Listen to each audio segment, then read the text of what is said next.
गुरु माँ प्रणाम। गुरु माँ, मैं कल मंदिर गई थी और माँ दुर्गा मंदिर गई थी। मंदिर में मैं सोची जब मैं शाम को मंदिर जा ही रही हूँ तो मैं शाम को पाठ करने बैठती हूँ, तो मैं सोची कि मैं चालीसा लेके जाती हूँ और माँ के मंदिर में ही पाठ मैं कर लूँगी। उसके बाद मैं घर चली आऊँगी। तो फिर मैं चालीसा बुक लेके गई थी मंदिर में। मैं मंदिर गई। मंदिर के अंदर जब मैं गई मैंने माँ दुर्गा को देखा। मैंने उनको देख के मुझे मन में इतनी खुशी हुई कि मैं आपसे क्या कहूँ। फिर मैं माँ के सामने गई। मैं एक गुलाब का फूल लेके गई थी, मैं पुजारी जी को दी। उसने माँ को अर्पित किया। फिर मैंने माँ को देख के मैं उनको देख के मुस्कुराने लगी और मैंने माँ से कहा, माँ मैं आज आपके मंदिर आई हूँ और मैं माँ बगलामुखी का चालीसा पाठ करूँगी। माँ मुझ पर कृपा करना और मुझसे कुछ भूल चूक हो जाए तो मुझे क्षमा करना। माँ, ये आपका दरबार है, ये पवित्र धाम है। यहाँ जो कोई भी आता है इसकी सारी मनोरथ आप पूर्ण करती हैं माँ। तो मैंने माँ से इस तरह प्रार्थना करके मैं चालीसा पाठ करने बैठ गई। गुरु माँ, मैंने जब पाठ आरंभ किया गुरु माँ, तो एक चींटी छोटी सी आई और मेरे जांघों पे चढ़ गई। मैंने उसे देखा तो मैंने उसे अपने हाथों से झाड़ दिया।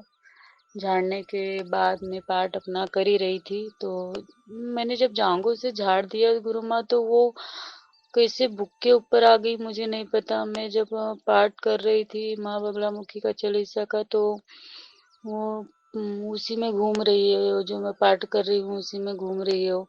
फिर मैं एक दूसरा पन्ना, जब पहला पन्ना हो जाता दूसरा पन्ना पलटती तो दूसरे पन्ने में भी आ जाती। तो मैंने उसको देखा गौर से। मैं बोली कि अगर मैं इसको झाड़ूंगी तो ये मर जाएगी और मुझे पाप लगेगा।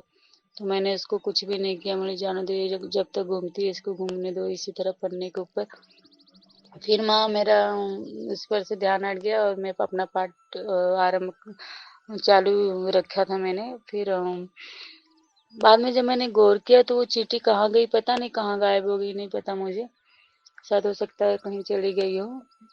लेकिन मेरे लिए तो ये अच्छा ही संकेत मुझे लग रहा है गुरु माँ। और एक मंदिर में एक छोटी सी बच्ची थी, 1 डेढ़ साल की थी। तो मैं अपना पाठ कर रही थी। मैंने सर झुका कर रखा था और वो बच्ची मेरे आगे पीछे ही घूम रही थी। फिर वो मेरे पास आके बैठ गई और बैठ के मैं सर नीचे करके पढ़ रही थी, पाठ कर रही थी। तो मुझे ऐसे मतलब ऐसे झुक कर मुझे निहार रही है, मतलब मुझे देख रही है।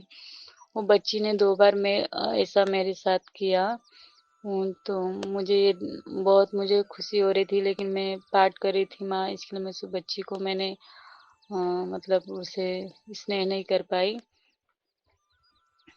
तो फिर गुरु माँ, मेरा कल का मंदिर का ये है। और आज सुबह की जब मैं पाठ पूजा वूजा करने के बाद जब मैं पाठ करने बैठी गुरु माँ, तो मैंने आपको प्रणाम किया। गुरु माँ, मैंने अपने मोबाइल में माँ बगलामुखी का फ़ोटो मैंने सर्च करके सेव करके रखा है मैंने। तो मैं जब भी पाठ करने बैठती तो पहले आपको नाम करके और फिर माँ बगलामुखी को मोबाइल में चालू कर देती और मोबाइल सामने रख के मैं उनको देख के उनसे प्रार्थना करके फिर मोबाइल में रख देती।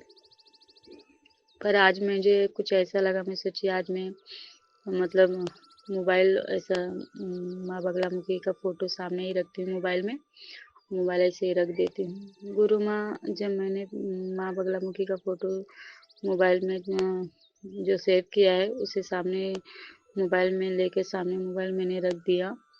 उसके बाद मैंने पाठ आरंभ किया। गुरु माँ, मैं आपसे क्या कहूँ, मुझे ये विश्वास नहीं हो रहा है, क्योंकि जब हम मोबाइल ऑन करते हैं और कुछ भी देखते हैं तो जब तक हम मोबाइल में मतलब टच नहीं करेंगे तब तक वो बंद नहीं होती है मोबाइल। जब हम उसको टच छोड़ देते हैं, यूँ ही देखते रहते तो मोबाइल बंद हो जाती है, उसकी लाइट मतलब बंद हो जाती है, फिर हमें वापस ऑन करना पड़ता है गुरु माँ। लेकिन मैं 20 मिनट तक 15-20 मिनट तक गुरु माँ में पाठ कर रही थी और 15-20 मिनट तक मेरा मोबाइल ऑन था और माँ बगलामुखी की तस्वीर मेरे सामने थी माँ। मैं उन्हें देखते हुए, उन्हें प्रणाम करते हुए मैं पाठ करती गई और ना ही मुझे कुछ भय लगा, ना ही मुझे कुछ भी इस बार मुझे कुछ नहीं हुआ गुरु माँ। मुझे थोड़ा भी डर नहीं लगा और मैं माँ बगलामुखी को देखती रही, आपको प्रणाम करती रही। गुरु माँ ऐसे कैसे हो सकता है? मोबाइल 20 मिनट तक ऑन था। मैंने माँ बगलामुखी की फोटो को मैं देखती गई और पाठ करती गई और जब मेरा गुरु माँ पाठ पूरा हो गया, जब मैंने 11 पार्ट पूरा कर लिया, उसके बाद मैंने बुक को रख दिया। फिर मैं हाथ जोड़ के मैंने आपको प्रार्थना किया और फिर मैंने माँ बगलामुखी को देखते हुए प्रार्थना किया। जब मैंने अपना मस्तक जमीन पे टेका और मैंने मोबाइल को टच ही नहीं किया गुरु माँ, और फिर वो मोबाइल अपने आप बंद हो गई। ऐसे कैसे हो सकता है गुरु माँ?